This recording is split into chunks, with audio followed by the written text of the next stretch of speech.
کے نام کا تعویذ گئے، میرے بازو پر رضا کے نام کا تعویذ گئے، میں جہاں جاؤں میری پہچان ہے مولا رضا۔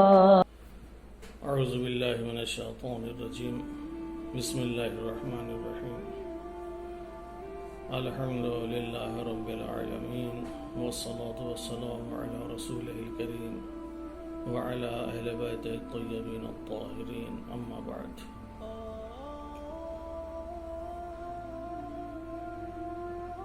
دنیا میں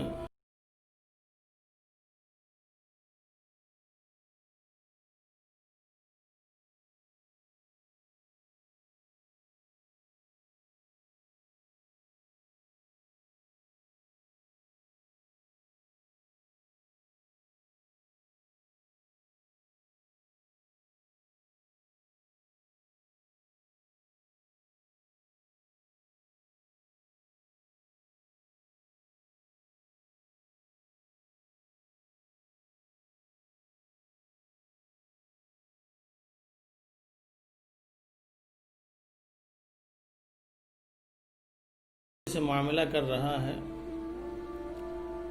اور معاملے میں ایک دوسرے کی رضایت نہ ہو تو وہ معاملہ نہیں ہوتا۔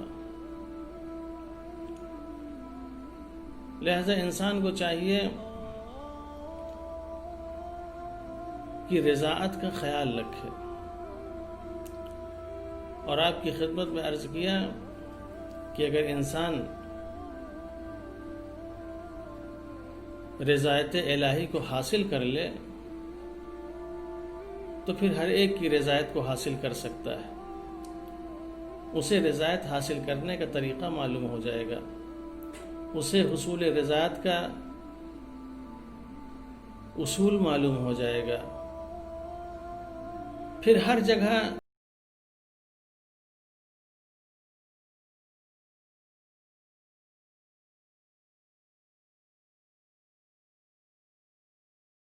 ابو حمزہ صومالی نے امام سجاد علیہ السلام سے روایت کی ہے، من عمل بما افترض اللہ علیہم فہو خیر الناس، کہ خدا بند عالم نے انسان کے اوپر جو چیزیں واجب قرار دی ہیں، جو اس کے اوپر فرض قرار دیا ہے، اگر اس چیز کو انجام دے تو لوگوں میں وہ سب سے بہتر ہے۔ حصول عبادت کا اور حصول ریاضت کا بہترین ذریعہ واجبات اور فرائض کو انجام دینا۔ جس نے بھی واجبات اور فرائض کو انجام دیا لوگوں میں سب سے بہتر ہے، سب سے اچھا ہے وہ۔ خدا بند عالم کی رضایت اگر انسان حاصل کرنا چاہ رہا ہے تو حضرت علی علیہ السلام فرماتے ہیں 3 چیزیں ایسی ہیں جس کے ذریعے سے انسان خدا کی رضایت کو حاصل کر سکتا ہے۔ سب سے پہلی چیز استغفار۔ انسان اگر گناہ کر لے، انسان کو چاہیے کہ وہ توبہ کرے، استغفار کرے، اس لیے کہ انسان گنہگار ہے، جان بوجھ کر لا علمی میں کسی بھی وجہ سے اس سے گناہ ہو سکتا ہے۔ اگر اس نے گناہ کیا تو اس کو چاہیے کہ استغفار کرے، اور اللہ استغفار کرنے والوں کو پسند کرتا ہے۔ ان اللہ یحب التوابین، اللہ توبہ کرنے والوں کو، استغفار کرنے والوں کو پسند کرتا ہے، محبوب رکھتا ہے، اللہ اس سے راضی ہوتا ہے۔ اگر انسان خدا کی رضایت حاصل کرنا چاہ رہا ہے تو سب سے پہلے زیادہ سے زیادہ استغفار کرے۔ یہ استغفار انسان کو رضایت خدا سے قریب کرے گا۔ دوسری چیز جس کے ذریعے سے انسان خدا کی رضایت حاصل کرتا ہے وہ صدقہ اور خیرات ہے. خداوند عالم کی راہ میں انسان صدقہ دے، خیرات دے. یہ صدقہ اور خیرات رضایت کا بہترین ذریعہ ہے. اس کے کتنے فوائد بیان کیے گئے ہیں، کتنی حدیثیں، کتنی آیتیں اس کے متعلق ہیں صدقے کے حوالے سے. لیکن یہ بہت معمولی سی چیز ہے، لیکن ہم یہ بھی کرنے کے لیے تیار نہیں ہوتے کہ ہم صدقہ نکالتے رہیں، ہم ایک دوسرے کا خیال رکھیں، ہم خیرات کریں. اگر یہ کام انسان کرنا شروع کر دے صدقے اور خیرات کا،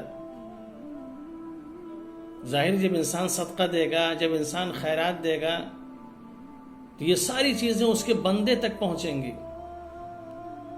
اور ایک انسان جب اس کے بندے کا خیال رکھتا ہے خداوند عالم بہت خوش ہوتا ہے، چونکہ اسی نے اسے پیدا کیا. جتنے ہیں سب کے سب اسی کے بندے ہیں. جب بھی کوئی انسان اللہ کے بندے کا خیال کرتا ہے خداوند عالم اس سے خوش ہوتا ہے، اس سے راضی ہوتا ہے. تو اگر ہم خدا کو خوش کرنا چاہ رہے ہیں تو انسان جہاں اور بہت سے کام کرتا ہے وہاں ایک کام یہ کرے کہ صدقہ اور خیرات کے ذریعے خداوند عالم کی رضایت کو حاصل کرے. تیسری چیز، اگر انسان خدا کی رضایت حاصل کرنا چاہ رہا ہے تو اپنے اندر انکساری پیدا کرے، اپنے اندر فروتنی پیدا کرے. منکسر مزاج انسان کو ہونا چاہیے. ایسا نہ ہو کہ انسان اگر کسی مقام اور مرتبے تک پہنچ جائے، اگر دولت اور ثروت حاصل کر لے تو انسان غرور کرنے لگے، گھمنڈ کرنے لگے، کسی کو خاطر میں نہ لائے. انسان کو منکسر مزاج ہونا چاہیے. اور دنیا میں آج یہی دیکھا گیا ہے، جس کے پاس جہاں تھوڑا بہت کچھ آ جاتا ہے پھر وہ انسان اکڑنے لگتا ہے، غرور کرنے لگتا ہے، گھمنڈ کرنے لگتا ہے، اپنے آگے کسی کو نہیں سمجھتا، جس کو جو چاہتا ہے بول دیتا ہے، جو چاہتا ہے کہہ دیتا ہے، جسے چاہتا ہے مار دیتا ہے، کسی کو کچھ سمجھتا ہی نہیں، کیونکہ وہ ہم سے بڑا کوئی نہیں. حالانکہ ہمارے اسلام کی تعلیم یہی ہے کہ درخت جتنا پھلدار ہوتا ہے اتنا وہ جھکتا ہے، لیکن ہم جتنے پھلدار ہوتے جاتے ہیں اتنا ہم اکڑنے لگتے ہیں. خداوند عالم کو غرور نہیں پسند ہے، گھمنڈ نہیں پسند ہے، کبریائی نہیں پسند ہے. اس چیز سے خداوند عالم کو سخت نفرت ہے، سخت نفرت. اسی غرور اور گھمنڈ نے دیکھیں ابلیس کا کیا حال ہوا. ہزاروں سال عبادتیں کرتا رہا، اتنی عبادت کہ فرشتے اسے اپنوں میں سے سمجھ رہے تھے. لیکن جب اس کے اندر یہ غرور اور یہ گھمنڈ پیدا ہوا اور اس نے کہا کہ خلقتنی من نار و خلقتہ من طین، تو نے مجھے آگ سے پیدا کیا، آدم کو مٹی سے پیدا کیا، آگ مٹی سے افضل ہوتی ہے، میں کیسے سجدہ کر سکتا ہوں؟ جہاں یہ میں آیا وہیں اس کی عبادت، وہیں اس کی ریاضت، وہیں اس کی اطاعت، ساری چیزیں سب کے سب ختم ہو گئیں اور قیامت تک کے لیے مردود بارگاہ قرار دے دیا گیا.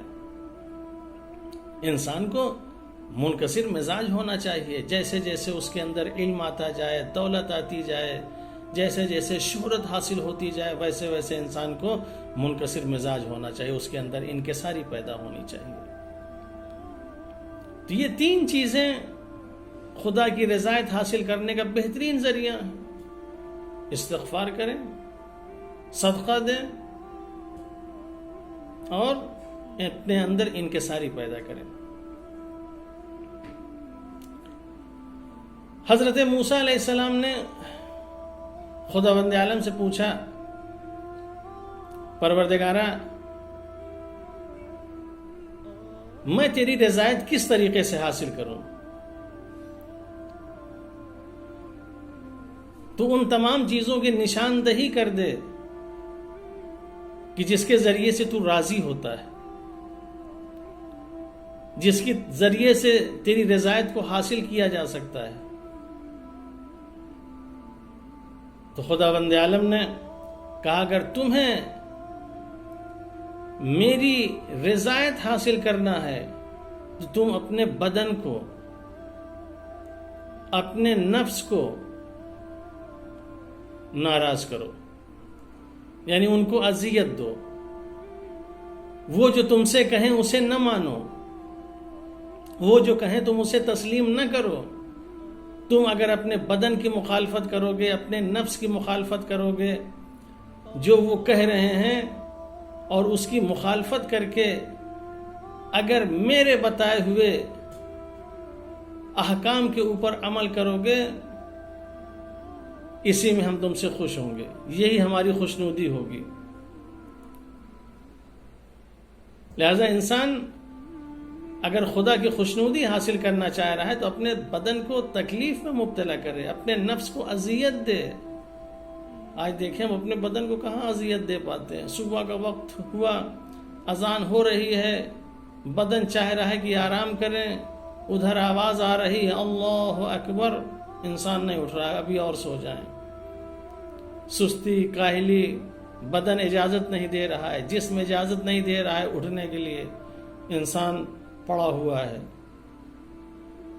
خداوند عالم یہی کہہ رہا ہے اگر تم اپنے بدن کو حرکت دو گے، اسے اذیت پہنچاؤ گے، اس کی اگر مخالفت کرو گے، اسی مخالفت میں رضایت ہے۔ اس کے بعد حضرت موسیٰ علیہ السلام نے پوچھا پروردگارا میں کیسے سمجھوں کہ تیری رضا حاصل ہو گئی، تو راضی ہو گیا؟ وہی ہوتی ہے اے موسیٰ، اگر میری خوشنودی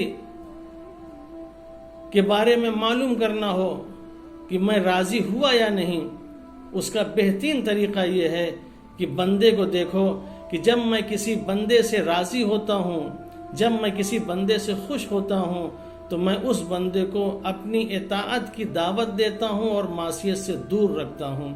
لہٰذا جب میرے بندے کو دیکھ لو کہ میرے ہر حکم کی وہ اطاعت کر رہا ہے اور بری چیزوں سے وہ دور بھاگ رہا ہے اور بری چیزوں سے پرہیز کر رہا ہے، تو سمجھ لو کہ میں اس سے خوش ہوں۔ جب مسجدوں سے اذان کی آواز آئے اور وہ دوڑتا ہوا مسجد میں پہنچے، اور جب اسے کسی گناہ کے لیے بلایا جائے، معصیت کے لیے دعوت دی جائے، اس سے وہ پرہیز کرے، تو سمجھ لو کہ میں اس بندے سے خوش ہوں۔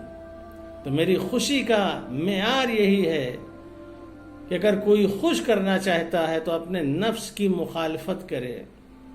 جس دن اپنے نفس کی انسان مخالفت کرے گا، اسی دن وہ ہماری رضایت کو حاصل کر سکتا ہے۔ لہذا خداوند عالم کی رضایت کو ہم حاصل کرنے کی کوشش کریں۔ اپنے جسم کو، اپنے بدن کو اگرچہ کچھ تکلیف ہو رہی ہے، اس تکلیف کو برداشت کریں، تحمل کریں، اور تحمل کر کے رضایت الہی کو حاصل کریں۔ اس لیے جب تک ہم رضایت خدا نہیں حاصل کریں گے، نہ ہماری دنیا آباد ہو سکتی ہے، نہ ہماری آخرت آباد ہو سکتی ہے۔ والسلام علیکم ورحمۃ اللہ وبرکاتہ۔